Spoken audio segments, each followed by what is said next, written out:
નમસ્કાર, હું રાજ. આપ જોઈ રહ્યા છો સ્પાર્ક ટુડે ન્યૂઝ. દાહોદ શહેરના બસ ડેપો ખાતે માર્ગ સલામતી અને ટ્રાફિક નિયમોના પાલન અંગે જ લોકોમાં જાગૃતિ ફેલાવવાના હેતુથી ટ્રાફિક અવેરનેસ કાર્યક્રમ યોજાયો હતો. આ કાર્યક્રમમાં આરટીઓ, સ્થાનિક પોલીસ વિભાગ અને એસટી બસના ડેપોના અધિકારીઓ તથા કર્મચારીઓ સંયુક્ત રીતે જોડાયા હતા.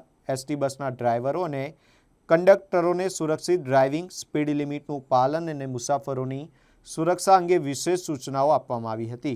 સાથે જ બસ ડેપો ખાતે આવેલા મુસાફરો અને વાહન ચાલકોને હેલ્મેટ પહેરવા, સીટ બેલ્ટ બાંધવા, ડ્રાઇવિંગ દરમિયાન મોબાઈલનો ઉપયોગ ન કરવા અને ટ્રાફિક સિગ્નલનું પાલન કરવા અંગે જાગૃત કરવામાં આવ્યા હતા. આરટીઓ અને પોલીસ અધિકારીઓએ માર્ગ અકસ્માતો અટકાવવા માટે ટ્રાફિક નિયમોનું પાલન જરૂરી હોવાનું જણાવ્યું હતું. સાથે જ માર્ગ સલામતી દરમિયાન નાગરિકની જવાબદારી હોવાનું પણ સમજાવવામાં આવ્યું હતું.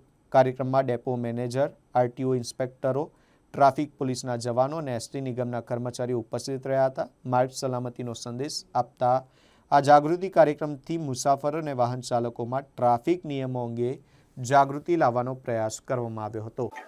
અત્યારે દિવસે દિવસે અકસ્માતો વધતા જાય છે.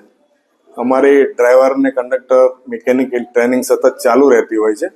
એમ છતાં પણ ડેપોમાં અવેરનેસ વધે, અકસ્માત ઓછા થાય એ માટે આરટીઓ ઇન્સ્પેક્ટર સાહેબ, પોલીસમાંથી અને અમારા લેવલે દરેક ડેપોમાં આ રીતે ડ્રાઈવરોને સતત જાગૃત કરતા રહીએ છીએ કે શું ડ્રાઇવિંગ વખતે શું કાળજી લેવાની છે, અકસ્માત થાય તો શું અને કોને કેટલું નુકસાન થાય છે એ ભરપાઈ થઈ શકે એવું હોતું નથી.